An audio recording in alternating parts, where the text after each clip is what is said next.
Friends, how are you? This is Vivek Misra, your physics teacher, and we are reading our 11th class physics, chapter number 6. Our chapter name is work, energy and power. Okay?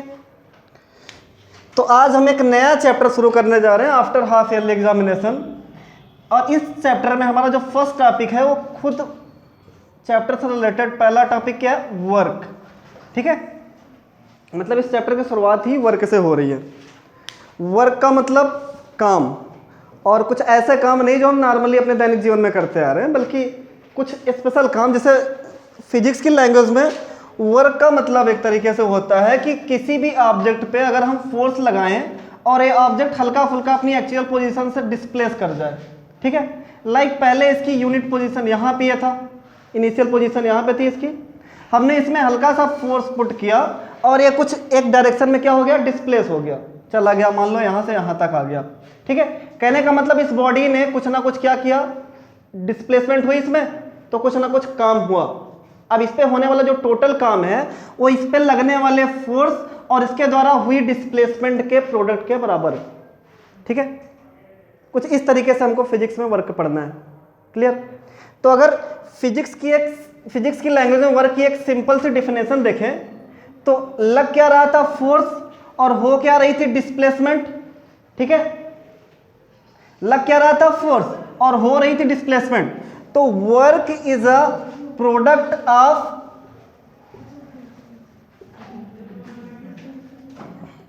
Force and displacement.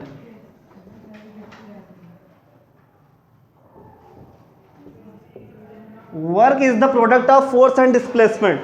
लेकिन अभी हम लोगों ने chapter 4 में दो type के product पढ़े हैं, एक स्केलर प्रोडक्ट और दूसरा वेक्टर प्रोडक्ट.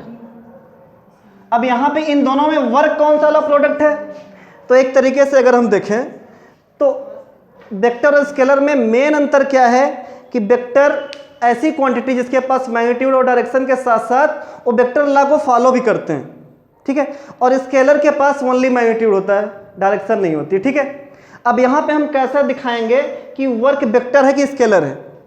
अगर हमने यहाँ पे फोर्स लगाया और बॉडी इधर डिस्प्लेस हुई, ठीक है, तो बॉडी के द्वारा लगाया गया फोर्स इसको एक एक्चुअल डायरेक्शन में डिस्प्लेस कर रहा है ना, मतलब यहाँ से तो हमको डायरेक्शन दिख रही है.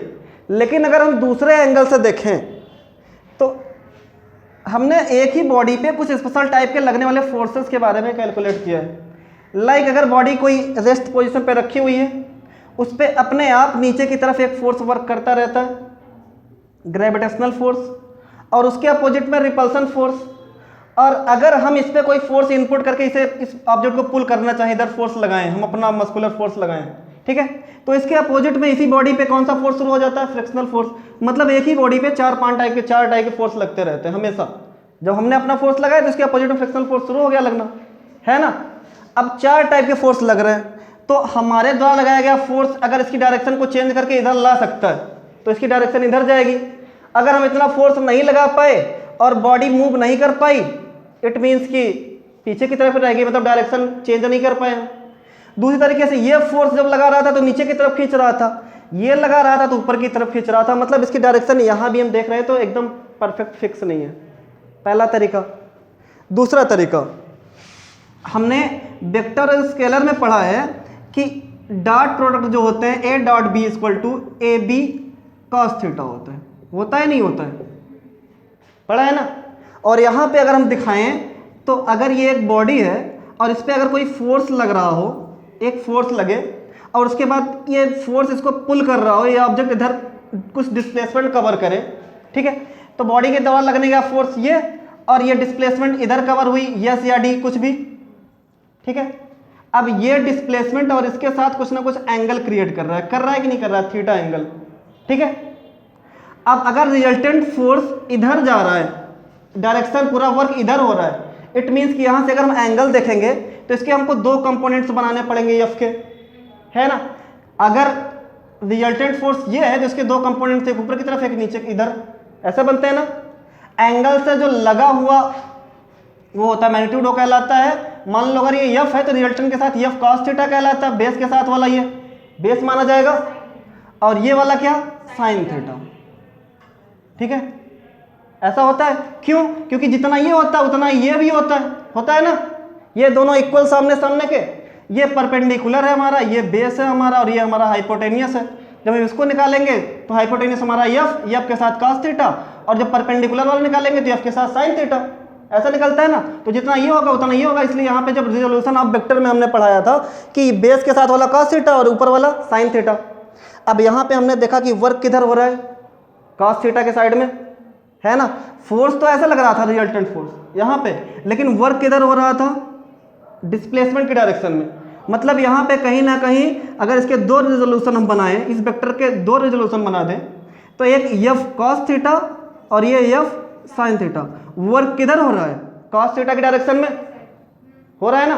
तो कहीं ना कहीं हम वर्क इज इक्वल टू यहाँ पे दिखा सकते हैं फोर्स इनटू डिस्प्लेसमेंट एक्चुअल में होती है, लेकिन फोर्स कौन सा वाला, एफ cos थीटा वाला है ना। तो F cos theta into displacement, work equal to इतना बना हमारा। और इसको अगर हम दिखाएंगे तो वर्क इक्वल टू लिख सकते हैं F into yes into cos theta. ऐसा भी तो लिख सकते हैं, एफ यस cos थीटा बन सकता है। और एफ एस cos थीटा को हम क्या लिख सकते हैं, डॉट प्रोडक्ट। जब ए बी cos थीटा को ए डॉट भी लिख सकते थे, तो एफ एस cos थीटा को एफ डॉट यस नहीं लिख सकते, लिख सकते हैं। एफ भी वेक्टर है और यस भी क्या है, वेक्टर है, क्योंकि डिस्प्लेसमेंट है ना। तो कहने का मतलब अब वर्क कैसा प्रोडक्ट है, स्केलर प्रोडक्ट है, डॉट प्रोडक्ट है। तो यहाँ पे डिफिनेशन में हम साथ में या तो डॉट प्रोडक्ट या तो स्केलर प्रोडक्ट क्या कर सकते हैं, ऐड कर सकते हैं। अब हमारी जो नई डिफिनेशन बनी वर्क की कि work is the scalar product of force and displacement. Clear?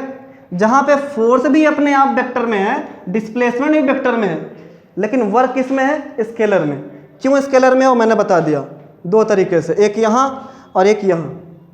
ठीक है, क्लियर है। अब अगर वर्क की डेफिनेशन समझ में आ गई हो तो डेफिनेशन के बाद 2 से 3 लाइन और इसके बारे में अगर बढ़ाना हो, लिखना हो, तो सबसे पहले इसकी एसआई यूनिट। ठीक है, वर्क इक्वल टू क्या है, force into displacement into cos theta, कुछ ऐसा है। F S cos theta, cos theta तो कुछ होता नहीं, उसकी डायमेंशन तो कुछ होगी नहीं, उसकी एसआई यूनिट तो कुछ होगी नहीं। एफ और यस, तो एफ की क्या होती है, न्यूटन, और यस की क्या होती है, मीटर।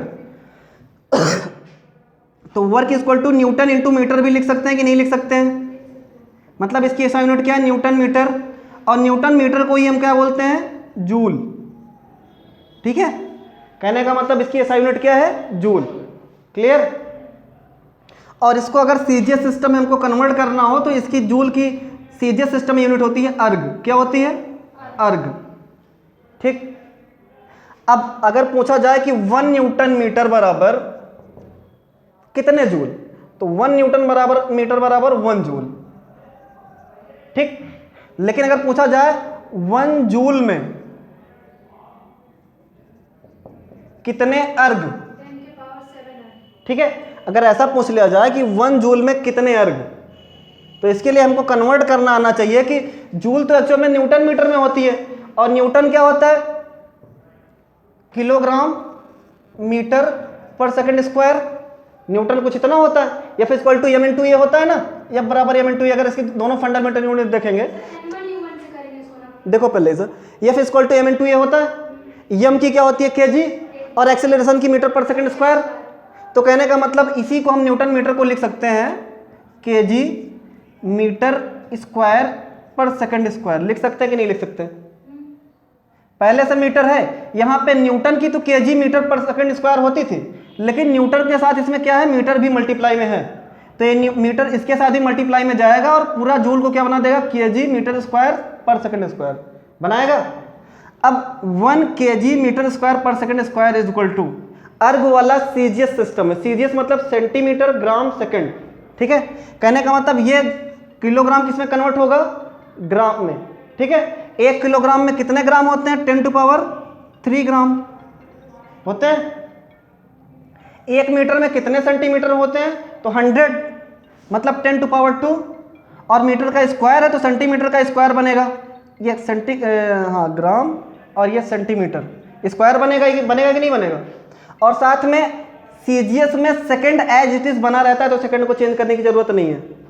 ठीक है, अब देखो ये 10⁻³ ग्राम और ये 10⁻⁴ सेंटीमीटर और ये पर सेंटीमीटर स्क्वायर, ये दोनों बेस सेम है तो पावर क्या हो जाएंगी, ऐड हो जाएंगी, और ये बनेगा 10⁻⁷ ग्राम सेंटीमीटर पर सेकंड स्क्वायर, और इसी को हम बोलते हैं क्या, अर्ग, 10⁻⁷ अर्ग। तो 1 जूल इक्वल टू कितने अर्ग, 10⁻⁷ अर्ग। कुछ ऐसे हम चेंज करके जूल को अर्ग में भी कन्वर्ट कर सकते हैं। ठीक है, ये SI यूनिट इसकी दोनों हो गई। अब इसके बाद इसकी तीसरी लाइन जो हम डिफाइन करेंगे तो इसकी डायमेंशन लिखनी पड़ेगी, क्या, डायमेंशन। ठीक है, अब जैसे हमको पता है कि वर्क यूनिट क्या होती है, जूल, और फार्मूला F/d होता है ना, F/d होता है। अगर हमको पता होगी कि फोर्स की यूनिट MLT-2 है, डायमेंशन MLT-2 है, तब तो हम डायरेक्ट यूज कर लेंगे। अगर नहीं पता होगा तो हमको F की डायमेंशन निकालनी पड़ेगी। ठीक है, पता है या नहीं पता है? पता है, MLT के पावर तो फोर्स की डायमेंशन MLT⁻², और साथ में क्या है, डिस्टेंस, मतलब एक लेंथ है तो L, तो क्या हो जाएगा डायमेंशन ML²T⁻², कुछ ऐसा हो जाएगा डायमेंशन इसका। बोलो क्लियर है कि नहीं क्लियर है? अब जब भी हम डिफाइन करेंगे तो एक लाइन में पहले इसकी डिफिनेशन, फिर उसके बाद उसकी SI यूनिट, और उसके बाद उसकी डायमेंशन। ठीक है, उसके बाद इसका फार्मूला देंगे। अगर बिल्कुल सीधा लग रहा है, जिधर डिस्प्लेसमेंट हो रही है, अगर उधर से ही फोर्स पुल किया जा रहा है, खींचा जा रहा है, तो direct work equal to F/s। लेकिन अगर एक एंगल पे खींचा जा रहा है तो work equal to Fs cos theta, ये वाला फार्मूला। ठीक है, 2 फार्मूले लिखने, उसके बाद वर्क के बारे में जो बेसिक जानकारी थी वो मैंने दे दी। ये चीज़ें तुमने 9th में पढ़ी होंगी। ठीक है, अब इसके बाद टाइप ऑफ वर्क चलेगा, मतलब वर्क कितने टाइप के होते हैं। क्लियर? टाइप ऑफ वर्क में अब देखो वर्क का टाइप कैसे चेंज हो रहा है।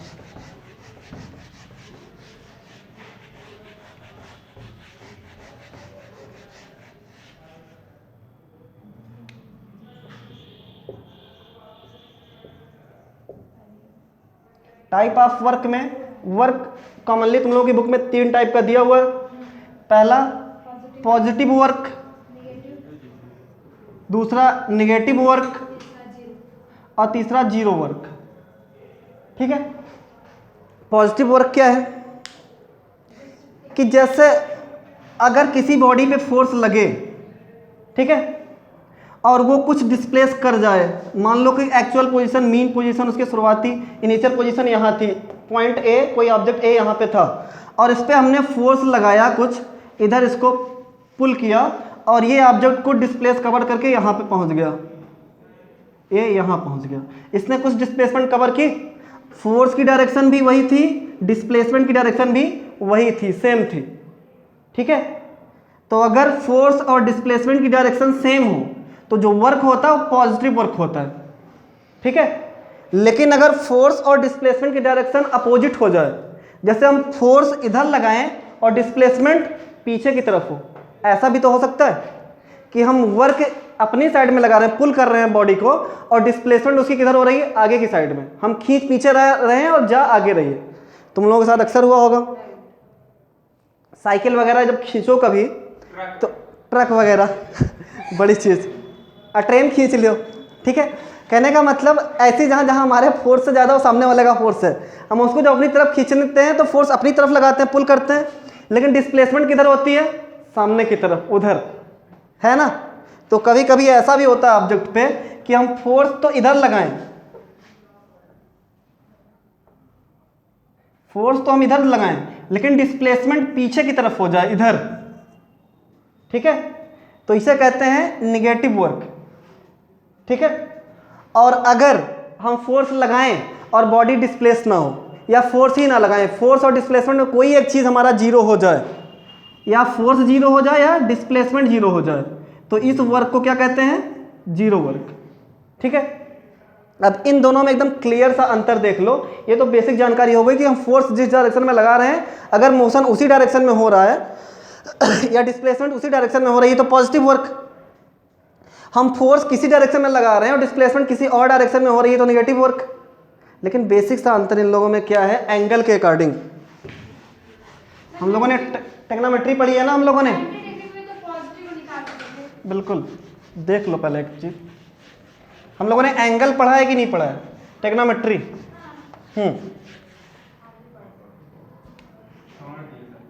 छोड़ दिए।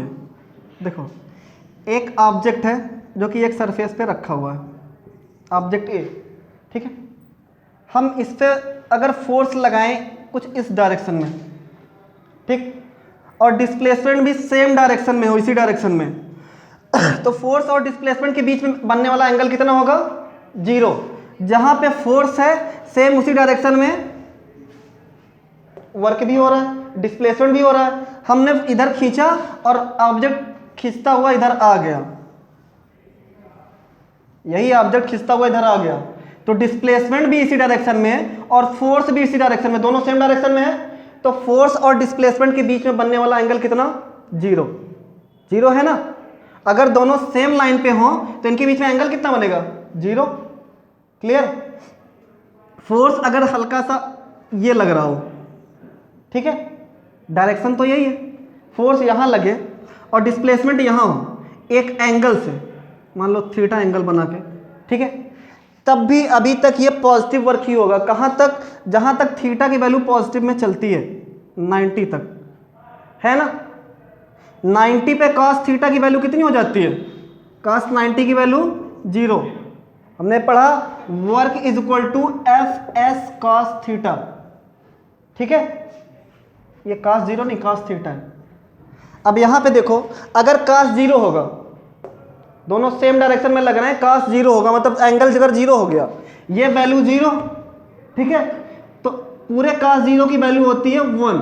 क्या होती है? 1। मतलब टोटल वर्क इक्वल टू क्या हो जाएगा? F इंटू एस, ये मैक्सिमम वर्क होगा, ठीक है। और हमको पता है कि cos में एंगल जितना बढ़ता जाता है वैल्यू उतनी कम होती जाती है, पता है ना।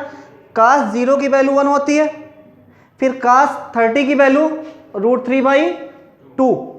अब √3 की वैल्यू जो होती है 1.732 कुछ ऐसा होता है, अपान में 2 करोगी तो वैल्यू चाहे जो भी आएगी 1 से कम आएगी, है ना। उसके बाद cos 45 की 1/√2, मतलब फिर से कम हुई ना। अगर इसको निकालोगे तो 1/1.414 डिवाइड करोगे तब वैल्यू इससे कम आ जाएगी, ठीक है। अगली वैल्यू cos 60 की √3/2, सॉरी 1/2, मतलब 0.5 पहुंच जाएगी। और उसके बाद cos 90 की वैल्यू 0। उसके बाद धीरे धीरे क्या हो जाएगी, जैसे जैसे एंगल बढ़ता जाएगा वैल्यू निगेटिव में भी जाने लगेगी। cos 120 की वैल्यू निगेटिव में, cos 180 की वैल्यू निगेटिव में, है ना। तो एंगल जितना ये बढ़ता जाएगा वर्क कम होता जाएगा। अगर तुम लोगों से पूछ लिया जाए कि मैक्सिमम वर्क कहाँ होता है, तो when theta is equal to 0, जब थीटा 0 हो तो सबसे ज़्यादा वर्क होता है, क्योंकि वहाँ पे cos 0 की वैल्यू सबसे मैक्सिमम होती है। उसके बाद जैसे जैसे थीटा बढ़ता जाता है cos की वैल्यू घटती जाती है और पूरे पूरे वर्क की वैल्यू क्या होगी? घटती जाएगी। होगी कि नहीं होगी?